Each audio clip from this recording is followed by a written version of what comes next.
Switzerland के Davos में केंद्रीय महिला और बाल विकास मंत्री स्मृति ईरानी ने वर्ल्ड इकोनॉमिक फोरम की 54वीं वार्षिक बैठक में भाग लिया। इस दौरान उन्होंने कहा कि अपने 10 साल की प्रशासन में पीएम मोदी ने महिलाओं को विकास का केंद्र बिंदु बनाया है। पीएम मोदी के मार्गदर्शन में हम डिजिटल बुनियादी ढांचे में निवेश आकर्षित करने में सक्षम हैं। क्या कुछ कहा, आइए आपको सुनाते हैं। नरेंद्र मोदी ने अपने 10 साल के प्रशासन में विकास का केंद्र बिंदु बनाया। डावोस, जहां पर वर्ल्ड इकोनॉमिक फोरम लगभग 5 दशकों से चल रहा है, यहाँ विश्व भर के सबसे बड़े व्यावसायिक समूह के प्रतिनिधि आते हैं। वर्तमान में इस डावोस में 300 से ज़्यादा भिन्न भिन्न राष्ट्रों के मंत्री आए हैं और जितने भी ग्लोबल पावर हाउसेस हैं वित्तीय दृष्टि से, वो डावोस में आकर नई बिजनेस अपॉर्चुनिटी तलाशते हैं।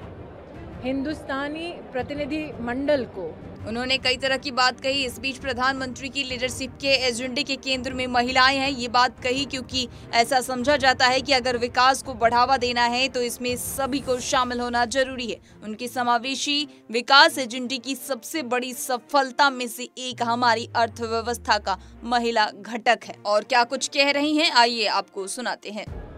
प्रधानमंत्री मोदी जी के सानिध्य में डिजिटल इंफ्रास्ट्रक्चर के लिए इन्वेस्टमेंट हम अट्रैक्ट कर पा रहे हैं।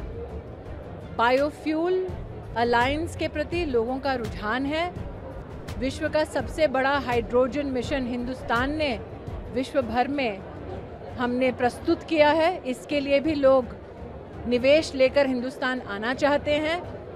लेकिन नरेंद्र मोदी की जो विकास गाथा है, उसका एक बिंदु ये भी कि सबका साथ सबका विकास, और आज एक अलायंस घोषित हुई है जो सबके प्रयास को दर्शाती है।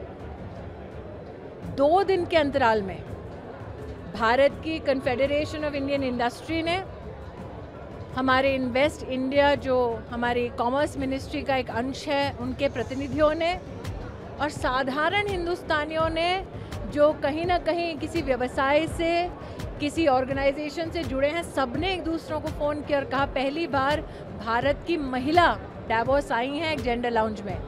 और उस महिला को अगर प्रधानमंत्री मोदी के नेतृत्व में और प्रधानमंत्री मोदी से इंस्पायर होकर अगर इन्वेस्टमेंट की ज़रूरत है, तो भारत का ये इंक्लूसिव ग्रोथ एजेंडा जो महिला को सम्मानित करता है, इसको हम विश्व भर में लेकर जाएंगे। 10,000 से ज़्यादा कंपनीज जुड़ी और आज वर्ल्ड इकोनॉमिक फोरम ने, स्मृति ईरानी ने कहा कि फोरम की ओर से जवाब दिया गया कि ऐसा भारत में पहली बार किया गया है।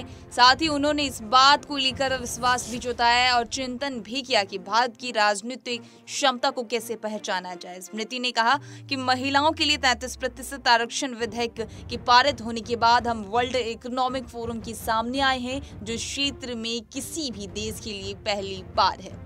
और क्या कुछ कह रही हैं, आइए आपको सुनाते हैं। आपके सामने ही घोषित किया कि प्रधानमंत्री मोदी की इस विकास यात्रा के अभिन्न और सम्मान्य महिला उत्थान को वर्ल्ड इकोनॉमिक फोरम भी न सिर्फ समर्थन देगा, बल्कि वो सारे कार्य जो भारत और भारतीय प्रस्तुत करेंगे ताकि विश्व भर में महिला का उत्थान हो सके, उसका समर्थन, स्पॉन्सरशिप भी वर्ल्ड इकोनॉमिक फोरम भी करेगा। ये हिंदुस्तान के लिए एक अनूठी जीत है वर्ल्ड इकोनॉमिक फोरम में। दावोस 24 में कैसे समाप्त करते हैं? मुझे लगता है कि आज देश की महिलाओं को जो सम्मान प्रधानमंत्री मोदी के नेतृत्व में मिला है, डावोस 2024 में न सिर्फ हिंदुस्तान की वित्तीय शक्ति बल्कि सामाजिक शक्ति को भी विश्व भर ने आज सलाम किया है। तो आज तो एक भारतीय महिला होने के नाते मैं कहना चाहूँगी डावोस से, थैंक यू मोदी। वहीं आगे कहती हुई नजर आए कि यह सब मोदी की सरकार में ही मुमकिन हो पाया है। सबका साथ, सबका विश्वास और सबका प्रयास भी जारी है, जिसके तहत आज देश इतनी ऊंचाई तक पहुंच पाया और धीरे धीरे और ऊंचाई तक जाएगा। खबरों का सिलसिला लगातार जारी है, देखते रहिए पंजाब केसरी। नमस्कार।